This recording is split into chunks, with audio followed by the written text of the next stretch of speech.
ମା ବାପା ମାନଙ୍କୁ ଯେତେ କଷ୍ଟ ହେଲେ ମଧ୍ୟ ସେମାନେ ସମସ୍ତ କଷ୍ଟ ସହି ତାଙ୍କ ପିଲାଛୁଆମାନଙ୍କୁ ଯେପରି କଷ୍ଟ ନ ହେଉ ସେଥିପ୍ରତି ଧ୍ୟାନ ଦିଅନ୍ତି। ପିଲାଛୁଆମାନଙ୍କୁ ଭଲ ଶିକ୍ଷା ଦେଇ ଉଚ୍ଚ ଶିକ୍ଷିତ କରି ସେମାନେ ଯେପରି ନିଜ ଗୋଡ଼ରେ ନିଜେ ଛିଡ଼ା ହୋଇପାରିବେ ଓ ରୋଜଗାର କରିପାରିବେ ସେଥିପ୍ରତି ତାଙ୍କର ସବୁବେଳେ ଧ୍ୟାନ ଥାଏ। ଓ ଯେତେବେଳେ ପିଲାଛୁଆମାନେ ନିଜ ଗୋଡ଼ରେ ନିଜେ ଛିଡ଼ା ହୋଇଯାଆନ୍ତି ଓ ରୋଜଗାର କରିବା ଆରମ୍ଭ କରନ୍ତି ସେତେବେଳେ ସେମାନେ ଆଧୁନିକ ଦୁନିଆର କ୍ଷଣିକ ସୁଖ ପାଇଁ ସେହି ମା ବାପାଙ୍କୁ ଭୁଲି ଯାଆନ୍ତି। ତାହାରି ଉପରେ ଦେଖିବା ଆଜିର ଏହି କାହାଣୀଟି। ଏହି କାହାଣୀଟି ହେଉଛି ଗୋଟିଏ ଔଷଧ ଦୋକାନର। ଖରା ମାସର ଦ୍ୱିପହର ସମୟ। ଗ୍ରାହକମାନଙ୍କର ବହୁତ ଭିଡ଼ ଥାଏ। ସେ ଦୋକାନର ମାଲିକ ଓ କର୍ମଚାରୀମାନେ ଔଷଧ ଦେବାରେ ବ୍ୟସ୍ତ ଥାନ୍ତି। ସେତିକି ବେଳେ ହଠାତ୍ ଔଷଧ ଦୋକାନର ମାଲିକର ନଜର ପଡ଼ିଲା ରାସ୍ତା ଅନ୍ୟପଟେ ଥିବା ଜଣେ ବୃଦ୍ଧ ମହିଳାଙ୍କ ଉପରେ। ସେ ବୃଦ୍ଧା ମହିଳାଟି ଔଷଧ ଦୋକାନକୁ ଦେଖୁଥିଲେ।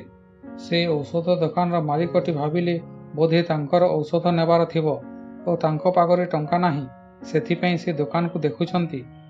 କିନ୍ତୁ ଦୋକାନରେ ବହୁତ ଭିଡ଼ ଥିବାରୁ ଦୋକାନର ମାଲିକ ସେ ବୃଦ୍ଧା ମହିଳାଙ୍କ ପାଖକୁ ଯାଇପାରିନଥିଲେ। ଏମିତି କିଛି ସମୟ ବିତିଗଲା ପରେ ଯେତେବେଳେ ଦୋକାନରେ ଟିକିଏ ଭିଡ଼ କମିଗଲା ସେତେବେଳେ ସେହି ଔଷଧ ଦୋକାନର ମାଲିକଟି ସେ ମହିଳାଙ୍କ ପାଖରେ ପହଞ୍ଚିଲେ ଓ କହିଲେ, ମୁଁ ବହୁତ ସମୟ ହେବ ଦେଖୁଛି ଆପଣ ଏଠି ଏତେ ଖରାରେ ଛିଡ଼ା ହୋଇଛନ୍ତି ଓ ଔଷଧ ଦୋକାନକୁ ଦେଖୁଛନ୍ତି, କିନ୍ତୁ ଦୋକାନକୁ ଆସୁନାହାନ୍ତି। ଯଦି ଆପଣଙ୍କ ପାଖରେ ଟଙ୍କା ନାହିଁ କୁହନ୍ତୁ, ମୁଁ ଆପଣଙ୍କୁ ଔଷଧ ଦେବି। ସେ ମହିଳାଟି କହିଲେ, ମୋ ପାଖରେ ଟଙ୍କା ଅଛି।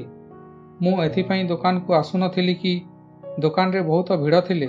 ମୁଁ ଭାବୁଥିଲି କେହି ଲୋକ ନଥିବା ସମୟରେ ଦୋକାନକୁ ଯିବି। ଦୋକାନୀଟି କହିଲେ, ଏମିତି କେଉଁ ଔଷଧ ନେବାର ଥିଲା ଯେ ସମସ୍ତଙ୍କ ଆଗରେ ଆପଣ ମାଗି ପାରିନଥିଲେ? ମୋ ପାଖକୁ ଆସିଥିଲେ ମୁଁ ଆପଣଙ୍କୁ ଔଷଧ ଦେଇଥାନ୍ତି।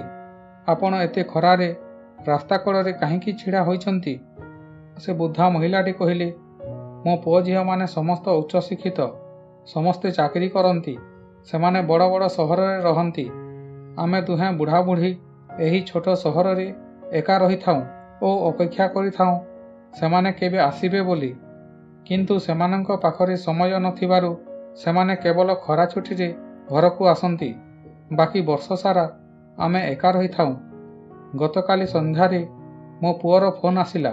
ସେ କହିଲା ଏ ବର୍ଷ ସେ ତା ସ୍ତ୍ରୀ ଓ ପିଲାଛୁଆମାନଙ୍କୁ ଧରି ବିଦେଶକୁ ବୁଲିବାକୁ ଯିବ। କାରଣ ସେମାନଙ୍କ ଛୁଟି ସବୁବେଳେ ହୋଇନଥାଏ। ସେଥିପାଇଁ ଏ ବର୍ଷ ଖରା ଛୁଟିରେ ଆମେ ତୁମ ପାଖକୁ ଯାଇପାରିବୁ ନାହିଁ। ଆସନ୍ତା ବର୍ଷ ନିଶ୍ଚୟ ଯିବୁ। ଏତିକି କହି ମୋ ପୁଅଟି ଫୋନ୍ ରଖିଦେଲା। ଏହା ଯେତେବେଳେ ସେ ବୃଦ୍ଧ ମହିଳାଟି କହୁଥିଲେ ତାଙ୍କ ଆଖିରୁ ଲୁହ ଝରିଯାଉଥିଲା। ସେ ଔଷଧ ଦୋକାନର ମାଲିକଟି ଭାବି ପାରୁନଥିଲେ ଯେ ସେ କ'ଣ କହିବେ ବୋଲି। ସେ ମହିଳାଟି ହଠାତ୍ କହିବାକୁ ଲାଗିଲେ, ମନେ ପଡ଼ିଗଲା, ମୋତେ କେଉଁ ଔଷଧ ଦରକାର? ଔଷଧ ଦୋକାନୀଟି କହିଲା, କୁହନ୍ତୁ ଆପଣଙ୍କୁ କେଉଁ ଔଷଧ ଦରକାର?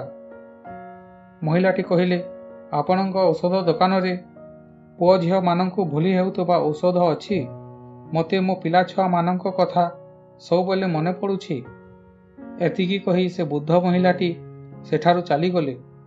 ସେ ଔଷଧ ଦୋକାନୀଟି ମହିଳାଙ୍କ କଥା ଶୁଣି କିଛି କ୍ଷଣ ସ୍ଥିର ହୋଇ ରହିଗଲେ ଏବଂ ସେ ମଧ୍ୟ ତାଙ୍କ ଔଷଧ ଦୋକାନକୁ ଫେରିଗଲେ ଓ ଭଗବାନଙ୍କୁ ପ୍ରାର୍ଥନା କଲେ ଏମିତି କୌଣସି ଦିନ ନ ଆସୁ ଯେଉଁଦିନ ଦୁନିଆର କୌଣସି ମା ବାପାଙ୍କୁ ତାଙ୍କ ପିଲାଛୁଆମାନଙ୍କୁ ଭୁଲିବା ପାଇଁ ଔଷଧ ଖାଇବାକୁ ପଡ଼ିବ।